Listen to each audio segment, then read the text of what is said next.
നമസ്കാരം.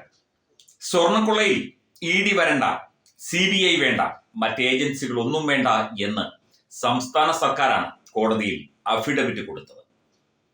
അപ്പോൾ കോടതി പറഞ്ഞു, ഇത് കൊല്ലം വിജിലൻസ് കോടതിയുടെ പരിധിയിൽ വരുന്ന വിഷയമാണ്, അന്വേഷണ വിഷയമാണ്.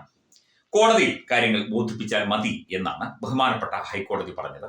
ഇപ്പോൾ ഇതാ വിജിലൻസ് കോടതി പറഞ്ഞിരിക്കുന്നു, തീർച്ചയായിട്ടും ഇ.ഡി. വരേണ്ട കാര്യം തന്നെയുണ്ട്.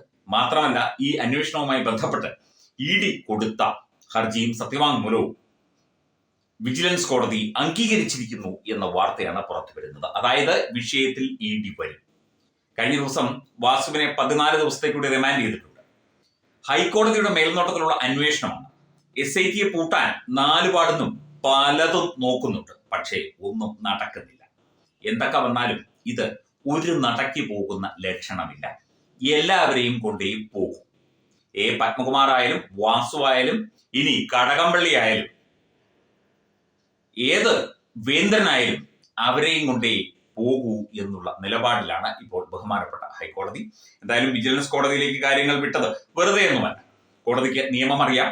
അപ്പം നിയമവശങ്ങൾ പരിശോധിച്ച ശേഷം ആ കോടതി തീരുമാനമെടുക്കട്ടെ എന്നാണ് ഇപ്പോൾ പറഞ്ഞിരിക്കുന്നത്.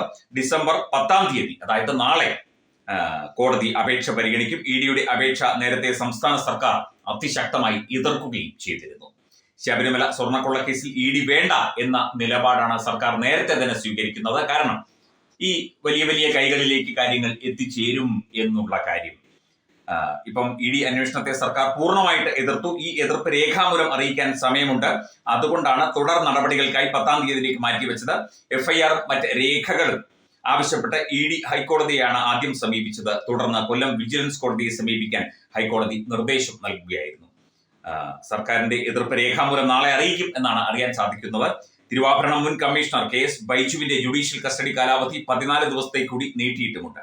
ശബരിമല സ്വർണ്ണക്കൊള്ളക്കേസിൽ മുൻ അഡ്മിനിസ്ട്രേറ്റീവ് ഓഫീസർ മുരാരി ബാബുവിന്റെ ജാമ്യ ഹർജികൾ മറ്റന്നാൾ പരിഗണിക്കും.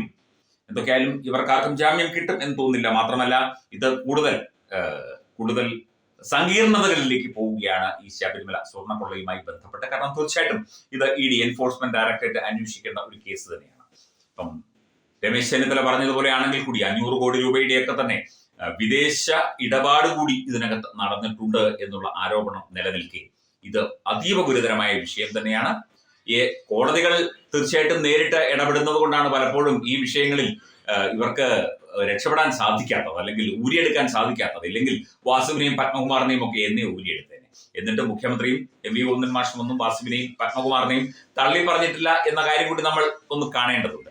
എന്തായാലും ഈ വിഷയത്തിൽ ഇ.ഡി. വരും എന്ന് തന്നെയാണ് നമുക്ക് മനസ്സിലാക്കുന്നത്.